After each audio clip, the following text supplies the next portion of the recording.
What's going on, everybody? Welcome to another episode of the Mind Your Marketing podcast. I'm your host, Jordan Shelton. Today, joining me is the CEO of LivBar, Wade Brooks. Wade, how you doing? Good. How you doing?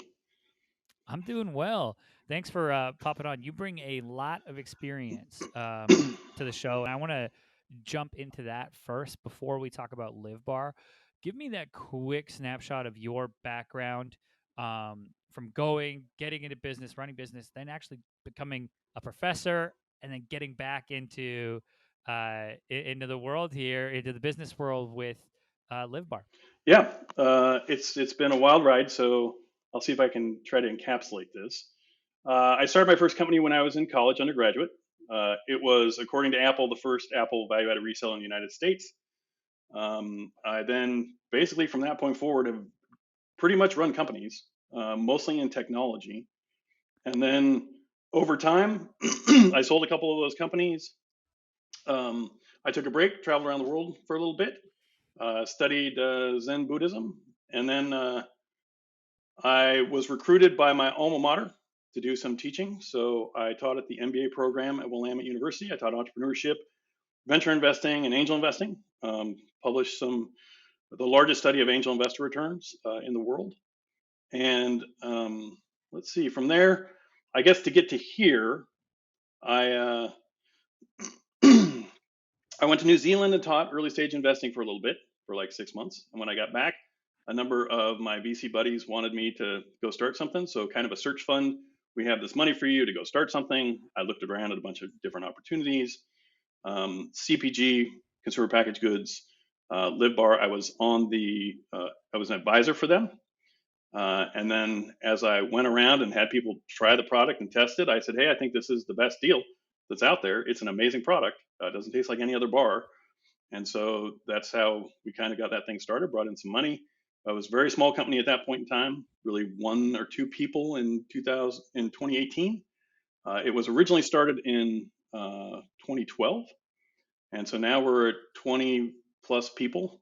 We're sell in every state in the nation and Hong Kong. We're in all the distribution centers in UNFI and KHE. So, but it's been a crazy learning experience. I mean, the 10 years of teaching uh, and investing. So I started the world's first angel investment fund inside of a university. And we invested in, oh gosh, 80 deals or something, looked at thousands of deals.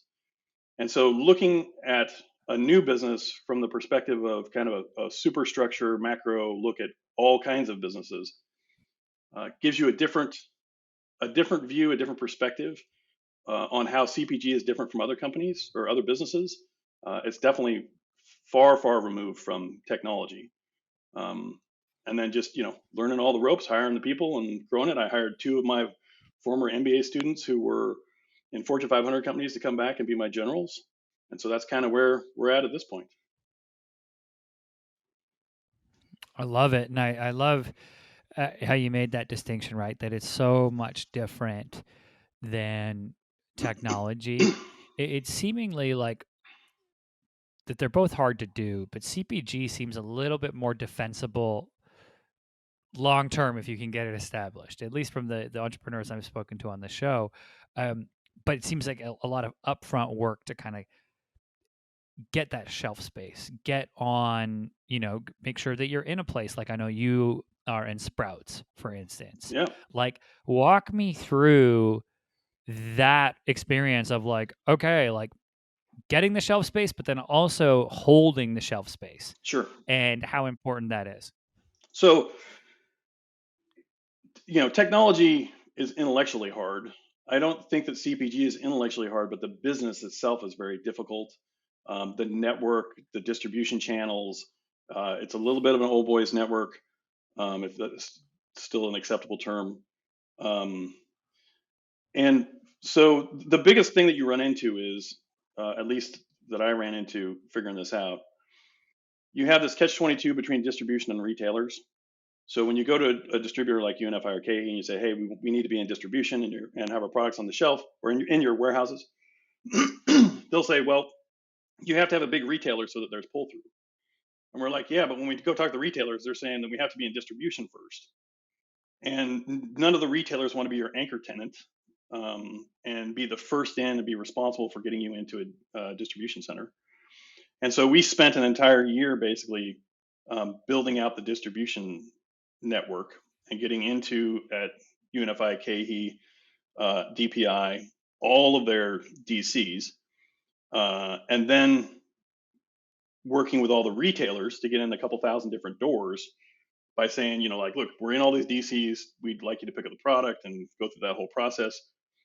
We spent most of COVID doing that part of it, which is getting into the stores. So distribution first, then the stores, and now we're at staying in the stores. So that's a velocity component. Velocity is hard, um, especially during COVID. So with COVID and Trump over the last year, it's kind of a zero sum game. There's only so much air in the room, and if it's all taken up, your advertising and marketing doesn't go very far. And so those perpetual taking up all of the Twitter space and all of those things, we decided, and I think a lot of people decided, not to do much marketing and advertising over that time frame. Also, in the bar category anyway, it's been really bad because it's a convenience food that you eat to and from something. So you're going to work out, you're going to work, you're going to, go hiking and camping, and a lot of that stuff wasn't happening. People were staying at home and cooking. So that market was down about 50%. So for us, that's not great, but at least we weren't a business that was already selling a whole bunch of stuff and then had the market go away. We're an emerging business, an emerging brand. But through COVID, emerging brands are the ones that got hit the most because we can't do our primary way to sell bars is if someone tries a bar, they buy a bar almost all the time. And so we would do demos in grocery stores. And that was our primary focus. And then that all went away. So for the last 12 months, nobody's been doing demos. I just heard there was an article came out yesterday that Costco is going to open that back up. We're in discussions with them right now. But we definitely want to get back into the stores. That's our primary focus and function. But now we're turning the corner. I can see it coming back. Hopefully we have a roaring 20s effect. And we're doing all kinds of marketing and advertising. I just hired 4 advertising folks for social and events and all that kind of stuff in the last week. So we're getting ready for the ramp and can see that market coming back. Talk to me a little bit about how you see e-com playing in with regards to like repeat purchase and customer loyalty. I'm interested to see if you think that it's e-com and online advertising as maybe a first touch point, and then they see the product on the shelves and then they try it, or if it's the other way where, hey, we're going to demo it, you're going to try it, buy it at the store, fall in love with it, and then start to order online, come back to store. Like map that customer journey for me. Yeah, that's interesting. You don't really build these businesses on e-com. That's not really how it works. I mean, you really have to build it through the retail channel. That's how you get big. That's how you become successful. Certainly, it's now becoming, especially now that everybody's kind of been forced into doing e-com. A lot of people who wouldn't normally do it. But our direct sales on our website and our Amazon sales, and you can go to both those places and buy our bars. Those are good, but it's not really what the consumer. And maybe the consumer behavior has changed, but I think that when when the COVID kind of everybody's vaccinated and things start easing up, I think people are going to be out shopping again. Amazon's kind of doing some really interesting things in this front with Whole Foods, and Amazon's opened some of their own stores, and so there's this kind of mix that you may end up in. But what I haven't seen is like we sell our product on like Walmart.com and Amazon.com and another Fair and a whole bunch of these other e-com sites. You just don't see much uplift when we do that. You would think that you would get it, but it's really you're still in the brand discovery phase. Now, what we have done, because if you think about if we can't demo and we need people to try bars, how do you get them to them? And we thought about, well, we can just mail them to people. The problem is to mail a bar costs more than a bar costs. It's a couple bucks to mail something out, and then you have to have the list. And so we have partnered up with a bunch of subscription boxes and have sent out 75,000 bars in subscription boxes. So that's a way where someone can try it, and events, and we do all kinds of other crazy stuff as best we can. We'll put college students at trailheads for hiking and hand out bars. We partnered with The Dirt, which is the #1 hiking and camping app. and so you can get a discount on their services if you buy a bar. They have little stickers on the front. Uh, so it's any way we can possibly get a bar into somebody's hand. And then it really is different bar. We do manufacture our own bar, which 99% of the places don't do. And so when someone tries it, I mean, you can tell them all that, but when they try it, they go, "Oh my god, it really is different." So it doesn't. It's not like a Cliff Bar, which is a gooey bar, and it's not like a Kind Bar, which is a hard bar. And those are really kind of disguised candy bars. It really is an all organic, nut free, gluten free, soy free, corn free, dairy free. Designed by a nutritionist, kind of a bar. It's crunchy and chewy, and it tastes amazing. The food scientists I've talked to said, "I don't know how you can get all this stuff in here and have it taste good," but we did it, so it's exciting.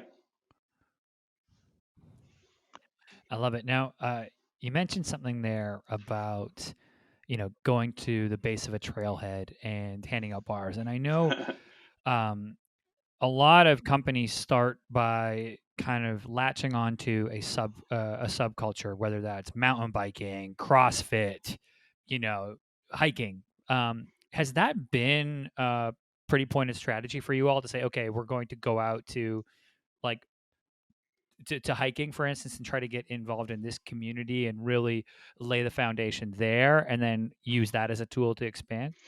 So there's a really interesting marketing component here because the question is, are those our customers or are the people who are aspirational to that our customers? Right. Hmm. So not the people who are actually, mountain climbing and all of that stuff, but the people who like outdoor stuff, they may not be going out and doing it all of the time. They're not out hiking once a month, but they do go hiking every now and again. With our product, because it tastes good, it actually can fall into the snack category as opposed to just being like an energy bar that's just a sheerly functional bar. We are focused on people who are active lifestyle folks. So it's snowboarding. So our product doesn't melt or freeze. So you can take it camping. If you're on the mountain, it's not going to break your teeth off when you bite into it. Um, but people who are concerned about their health, that are going to read the ingredients, and our ingredients are all 100% real food. There's no additives, preservatives, no weird stuff on there. When you read it, it's just like, oh yeah, it's pumpkin seeds and sunflower seeds and sesame seeds. It's all that kind of stuff. So we get that tends a little bit. I think we don't have great numbers on this, but I think it's 60% women, um, because just a more healthy, and it's something where and they do most of the buying family wise as well. So, but it's also not a protein bar; it's an energy bar. So, a lot on the protein side, like some of the other bars, you get 30 grams of protein in some of those things. They don't taste any good. They're not horrible, but that's not the demographic we're going after. It's also kind of interesting. Like RX Bar built their business around the CrossFitters, but they don't have that much protein in there. I mean, we have 7 or 8 grams, and they have maybe 10 or 12 or something. So it's Right. not like it was, like a Quest bar's got like 30. So anyway, Yeah, it's interesting when you look at that, right? And to your point, it's like that they just pick that community or Cliff Bar with cycling, and then you look at, okay, the active folks, and then how it's the aspirational component. It makes me think of this. There's this book which I'll link in the show notes page called Small Data, which talks about how you use champions in the space, and then it actually makes the aspirational folks end up increasing their purchase rate. Um, yeah, I find that stuff fascinating. there is a something too, and I'm not sure if it's aspirational for people or not, but we have one of the industry's only home compostable wrappers. Wrappers are the fourth largest pollutant, and so it is a unique, innovative thing. They're hard to deal with, which is why maybe some people don't use them. You have to seal them right, um, and then we're in a solar powered facility, so there's this sustainability aspect that I think is important to people now. The question is, are they willing to pay for that? There's this made in America thing that everybody says, made in America, and I'm willing to pay more for made in America. But then when it's a penny or two more, they don't buy it. That's Walmart's filled full of products like that are not made in America, but you get sold that by people, but then that's not their purchasing habit. So you have to be careful about that kind of stuff. Yeah, yeah, folks are very virtuous when it comes to things like that, and then one airline drops a ticket by $20, and that's where they go. The brand loyalty's out the window, and the product loyalty's out the window. Um, I'm interested to kind of circle back though, because it sounds like really not that these personas don't overlap, but having really the two big personas of healthy food. I'm worried about what goes in my body. The person who flips around, they don't even care about the front label. They start reading the caloric intake and the everything and the ingredients first. And then the other side, which is that sustainable consumer who is worried about pollution. Um, has it been kind of a unified message and then just that those people are going to gravitate towards that, or have you leaned into one or other, one So or the other persona more? yeah, so if you drew a Venn diagram of those two people, I would suspect they're totally overlapping, just one big circle. That not, or at least 90%, something like that. What we found a lot with the sustainable packaging component is that a lot of the retailers are saying, we'll talk to them and say, hey, you must have sustainability initiatives. And they're like, oh yeah, we got sustainability initiatives. We don't really know what we're doing. We're like, hey, here's what you can do, right? I mean, we have this home compostable wrapper. It's a real thing. It exists, and nobody else is doing it. And for a lot of folks, that's just the foot in the door. Now they're expensive, so that's another problem. But it's a premium bar with premium characteristics. So there's a lot of price pressure in the channel, especially because everybody's on the rent chain. The distributors want to cut, and the retailers want to cut, and then they've got all of the pricing stuff and the promo calendars and the slotting fees and all of that. But we think that there is a space in this marketplace for people who want to have a better product. We want people to be the heroes of their own journey and give them options to select a good organic product for themselves and their families that's good for the world as well, for the environment. Um, and so that's the proposition, and we want to have the product out everywhere so people can do that. And then we got to do a lot of marketing. I, I love that, and I love the idea of you want to make them the hero, right? And I've mentioned this on the podcast before, but that the brand is there to act as the supporting actor to the customer's starring role, right?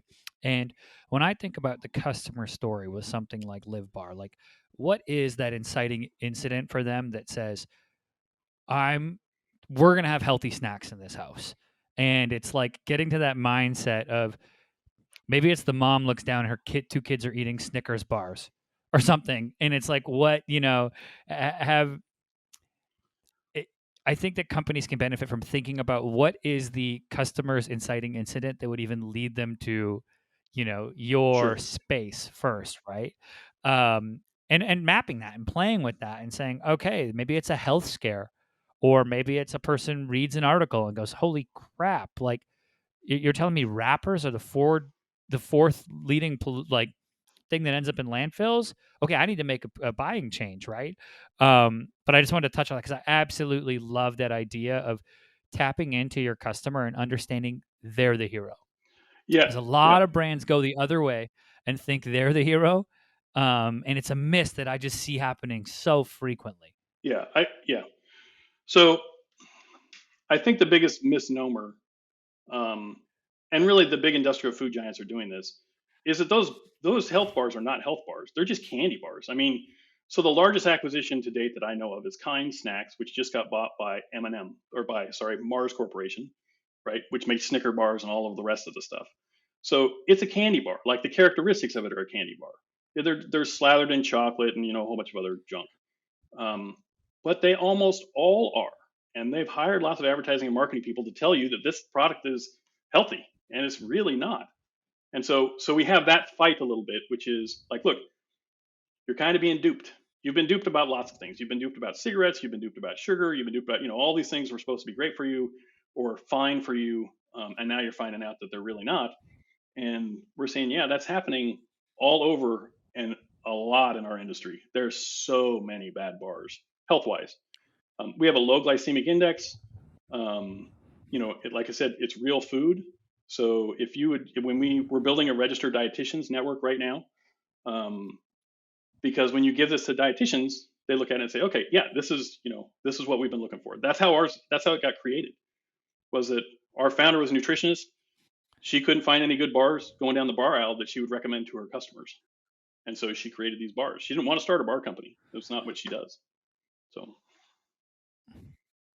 I love that. I love like focusing on making the best product, right? And to your point about how a lot of these are candy bars, uh, I worked at GNC for a couple of years when I was first in college, and I remember thinking the exact same thing. We were selling bars at the General Nutrition Corporation store, and these bars, sure, they had 20 grams of protein, but they also had 45 grams of sugar. You know, it was these things were candy bars. yeah, And it was like anyone who they were not healthy. I just remember thinking that every day. I was like, I can't believe these are the first thing people see when they walk into the health quote unquote store, right? Was that they were being duped. So that's something I think for, listeners and consumers also to really think about when they're going and purchase, like, okay, let's look at these ingredients, let's think, is this healthy or is this being marketed to me? And then also for a listener, I also think that if you're listening to this and you're starting your own consumer packaged good or you're starting a tech company, get out front, be transparent, and actually say what you do, because over the long haul, I think the wool will get pulled off and people will start to see, okay, what companies are actually about. I think in the early 2000s, we were all convinced Subway was healthy. And now, if you ask somebody if Subway's healthy, we're all like, their bread's not even classified as bread in countries. Like we've that show and dance is over, right? And how do you make it through so that you're actually a brand that stays around for a long time? And I think it's through setting up a transparent foundation, having a product that actually is healthy. If you're going to say that, or if you're going to do a candy bar, come out and be like, "Yo, we make a candy bar that also has protein," yeah, and that's okay too. yeah. Well, and most of them too, as I mentioned before, 95% of them don't make their own bars. So they're all made in the same factories, and the factories make 150 different bars out of the same factory. And so you just end up with this kind of generically tasting. If you've ever been to any of the food shows and you go around and taste the bars, they kind of just have this generic crappy flavor. There are a couple distinct ones, but in general, and we've talked to those guys, um, and it's like, yeah, we can't get the flavor, and we bake our bars too. So they're one of the very few baked bars. One of only a handful, and the baking them brings out the flavor. That's why we cook food, but that's expensive, and so most of those guys are just, they're just, it's like Play-Doh. They're pumping them out through an extruder, and which we don't use an extruder. They're forming them, and it's basically a date paste bar. So yeah, they're Yeah, pretty and gross. that's right there is that that product quality is going to help the brand shine through. Now, Wade, before I let you go, let people know where can they find out more about LivBar, um, both online, and where can they go out if they're out, out shopping. Where can they actually find the product? Sure. So we're focused on trying to increase our velocity at grocery stores. The biggest partner we have is Sprouts right now. We're in all the Sprouts locations. That's 350 doors over 24 states. In the Pacific Northwest, we're in tons of places, but Whole Foods here, we're trying to grow that as fast as we can. Down in your location. We're down in all the Erewhons, and then we're in Fresh Time. We're in 2,000 doors across the United States. So that's on the retail side. You can buy the bars direct from us on our website, livbar.com. And then we also have a strong presence on Amazon, so you can buy bars from Amazon if you're Prime and you want the free shipping and all of that. Amazing. And I will put links to LivBar in the show notes page so you all can go click there and pick yourself up some. Wade, thanks again for coming on the show. I appreciate it. You bet. Thank you. All right, everybody. That's it for this episode. As always, I'm your host, Jordan Shelton, and I'll catch you next time.